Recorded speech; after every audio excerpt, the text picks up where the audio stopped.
Kali ini kita akan membahas mengenai hustle culture, suatu gaya hidup yang memprioritaskan karir atau lingkungan kerja sehingga mengalahkan aktivitas dan bagian hidup lainnya seperti hobi, waktu untuk keluarga, atau perawatan diri.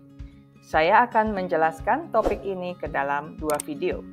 Di video pertama minggu ini, kita akan mempelajari pengertian, ciri-ciri, serta penyebab hustle culture. Di video kedua minggu depan, kita akan membahas mengenai dampak hustle culture, berikut langkah-langkah untuk mengantisipasinya. Secara harfiah, mengacu kepada Oxford Learner's Dictionary, hustle culture berarti gaya hidup yang mendorong seseorang agar dapat bergerak lebih cepat secara agresif. Ini adalah fenomena yang mendorong karyawan, pekerja, atau buruh untuk bekerja lebih dari waktu normal. Mereka dituntut untuk menyelesaikan pekerjaan sesuai target dengan kualitas tinggi dalam ritme yang lebih cepat dari biasanya. Orang yang terjebak dalam fenomena ini nyaris tidak pernah beristirahat. Jika memiliki waktu untuk beristirahat di akhir pekan misalnya, biasanya yang mereka pikirkan lagi-lagi pekerjaan. Fenomena ini lahir sejak sekitar tahun 1970-an dan makin merebak di era internet seperti sekarang. Dengan kemudahan teknologi, kita dapat terhubung dengan siapa saja, kapan saja, di mana saja, dengan cara apa saja. Dan akhirnya, makin sukar bagi pekerja untuk memisahkan antara waktu kerja dan waktunya untuk berkegiatan lain. Setiap hari Anda akan terdorong untuk menggapai kemampuan terbaik Anda, bahkan melewati batas kemampuan Anda, untuk mencapai tujuan kekayaan, kemakmuran, kesuksesan secepat mungkin.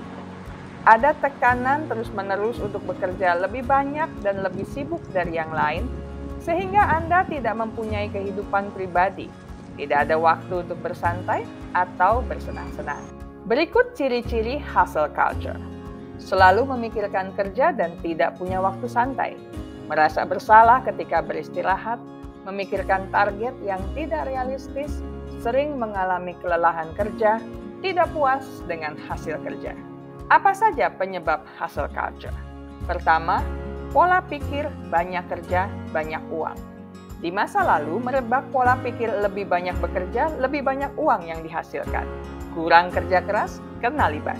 Dan untuk orang-orang dengan kebutuhan hidup tinggi, serta kebutuhan akan uang yang lebih banyak, bekerja lebih keras sepertinya adalah suatu hal yang mesti mereka lakukan, bukan opsi. Mereka dengan penghasilan pas-pasan tentunya perlu menambah aktivitas kerja sampingan di luar jam kerja rutinnya. Tujuannya itu tadi, untuk memenuhi kebutuhan hidup. Kedua, makin tingginya tolok ukur kesuksesan hidup.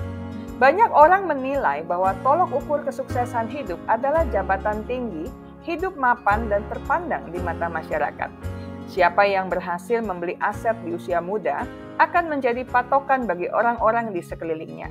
Alhasil banyak kaum muda yang terpacu untuk menghasilkan uang sebanyak-banyaknya untuk membeli rumah, kendaraan, atau sekadar meningkatkan taraf hidup. Kisah-kisah sukses mereka terpampang di berbagai buku, artikel media sosial, atau video-video motivasi.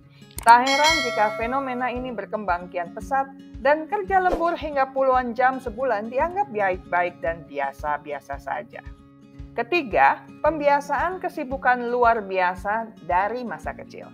Sejumlah anak dan remaja telah mengikuti beragam kegiatan les dan organisasi, di samping harus menghabiskan waktu untuk mengerjakan PR dan proyek sekolah, serta belajar untuk mengikuti ulangan harian. Mereka memiliki jadwal yang sangat sibuk, hingga sejak masih sangat muda sudah banyak yang mengorbankan waktu tidur untuk kegiatan mereka.